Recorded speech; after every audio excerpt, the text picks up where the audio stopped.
Welcome back to At First Glance. My name is Jared Watson. And I'm Pastor Michael Miller here at First Lutheran Church. Woo! We're glad to be with you. Yeah, I'm excited for this one. We got persistence. That's going to be a good theme of this one, I think. Prayer. Prayer is a good, that's going to be part of it.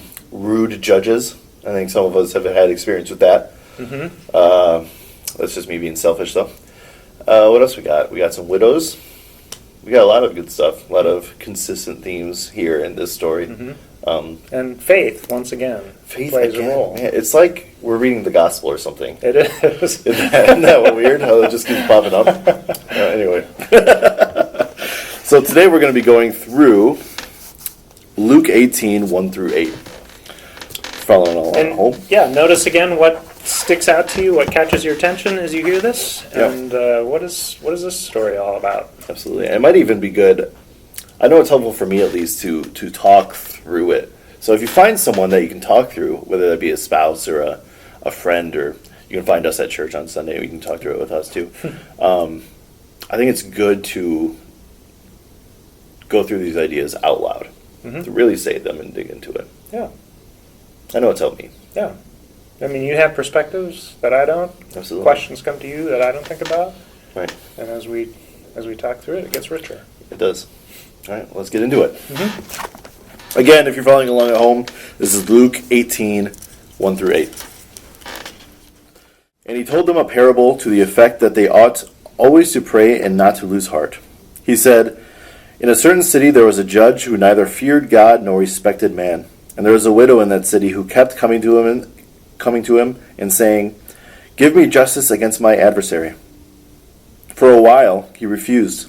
But afterwards he said to himself, 'Though I neither fear God nor respect man, yet because this widow keeps bothering me, I will give her justice, so that she will not beat me down by her continually coming.' And the Lord said, 'Hear what the unrighteous judge says. And will not God give justice to his elect, who cry to him day and night? Will he delay long over them? I tell you, he will give justice to them speedily. Nevertheless, when the Son of Man comes, will he find faith on earth?'" I'll tell you, I don't know what it is about that last line that really hits me. When the Son of Man comes, will he find faith on earth? I don't know, something about it. The possibility that there might be none. I mean, that's pretty scary. Yeah. Well, and the fact that he's already there, right? So it feels like, to me, the question for him has already been answered. And if he's asking it, probably not, right? It's probably a negative answer. I don't know. He's growing the correct faith. Right, and then thinking back to last week, in the unexpected one is the one who returns, whose faith made him well. Right. There was faith there, but there were 9 who didn't come back. But I don't know if that means they didn't have faith. But if faith healed one of them, faith would have healed the other 9, right? Yeah. They all went, as we talked about last week. They went on the journey, but they didn't give thanks for the journey.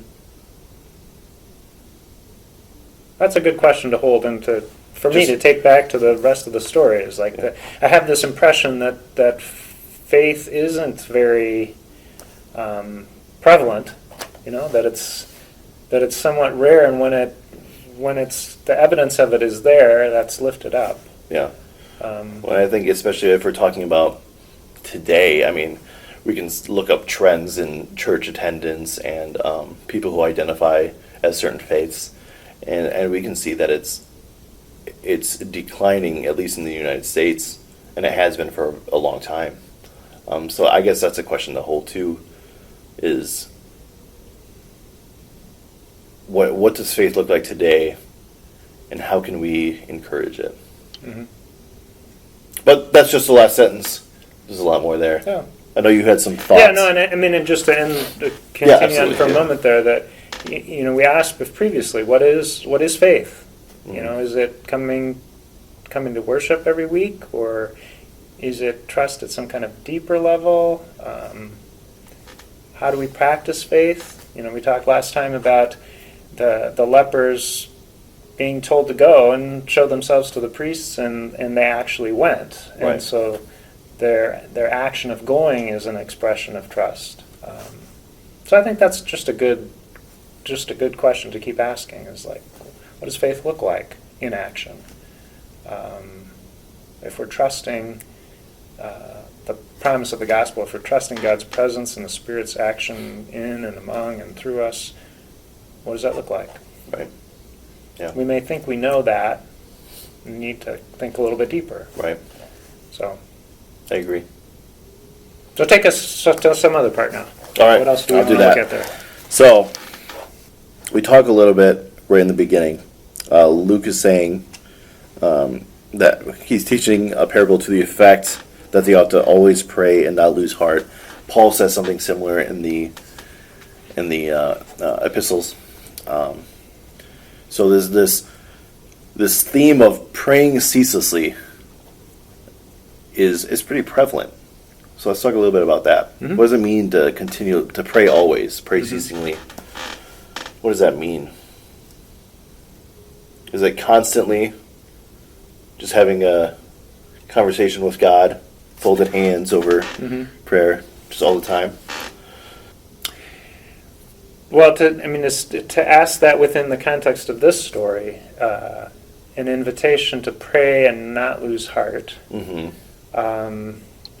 It's possible. In fact, I think it's probably easy to ask for a time, and if we don't sense things happening that we wanted to see happen, we turn in a different direction and try to make it work out somehow.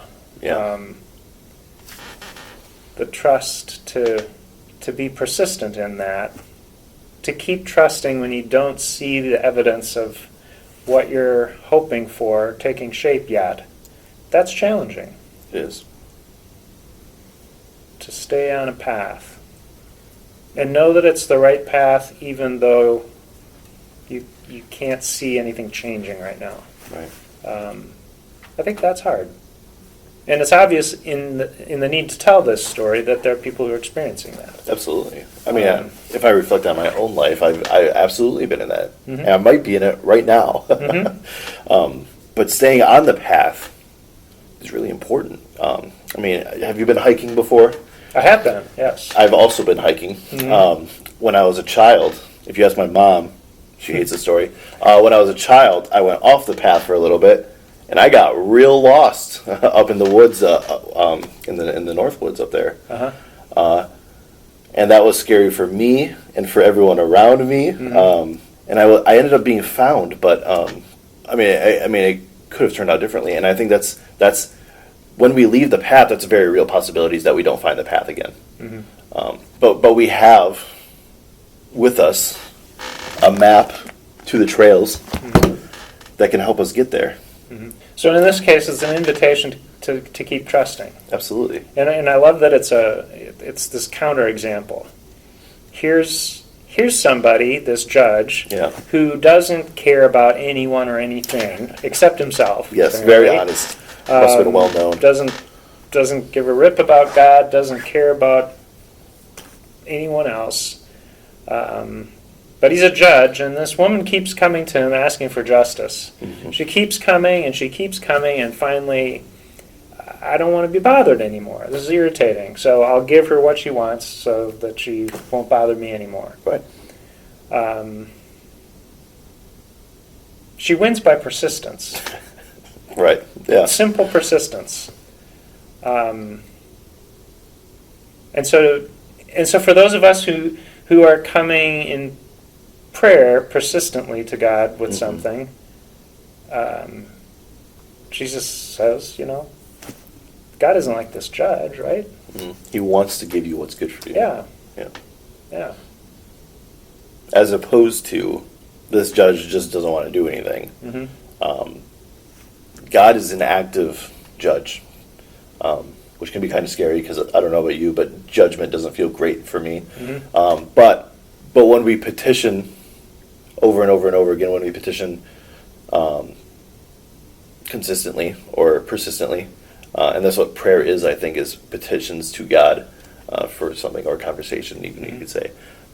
But when we do that persistently, he will at least hear us and give us an answer. Whether we like that answer, I think, is another question.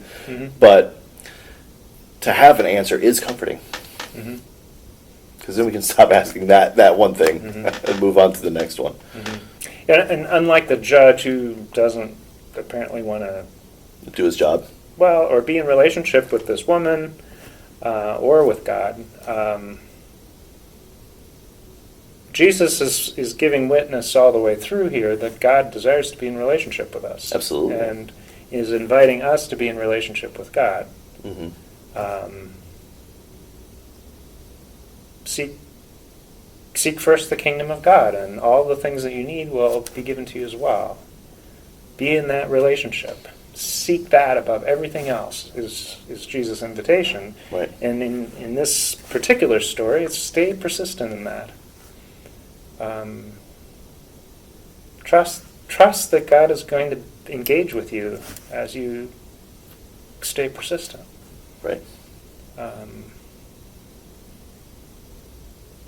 don't know. It just comes to me now. You know, he invites us to pray, "Your will be done, Your kingdom come." So part of being persistent in that relationship is figuring out how to align our will with God's will and to be about the same things, and that takes time. Yeah, absolutely it does.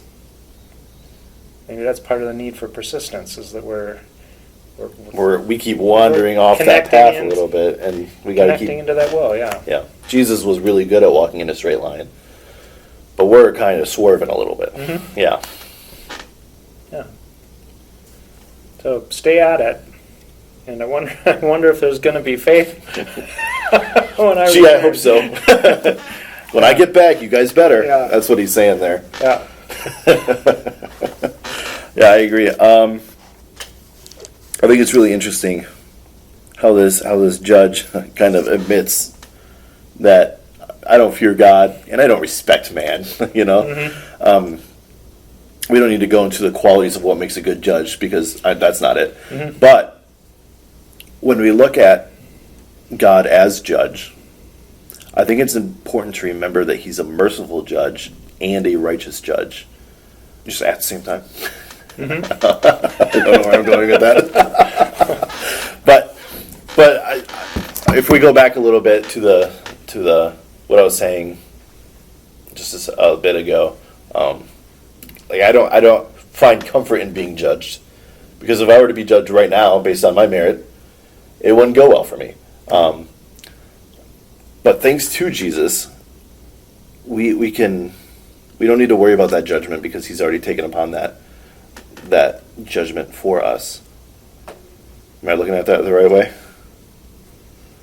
Or are we getting too deep into Well, I mean, we're outside of this parable at that point, but I mean those are some good questions to be thinking about in terms of the whole story. What are the images of God that we get as Jesus keeps sharing these stories, inviting persistence, inviting faith, prayer, opening these boundaries between those who are righteous and saved, the holy ones, like the religious leaders and all those other people out there who are on the other side of the line, who yet are being sought out and drawn back into community. You know, who is that God who's calling us? I think that's a good question to keep asking. Right. We'll keep asking it as we go through the Gospels too, because we're not going to get it from this one passage, but as we carry it with us, we'll get a better understanding. I think a clearer vision of who God is. That's one of the nice things about the Gospel, is that it reveals God. Well, I think that's enough for today. We'll come back to that story again next week as we continue this journey with Jesus toward Jerusalem in Luke's Gospel. Thanks for watching. We'll see you next week.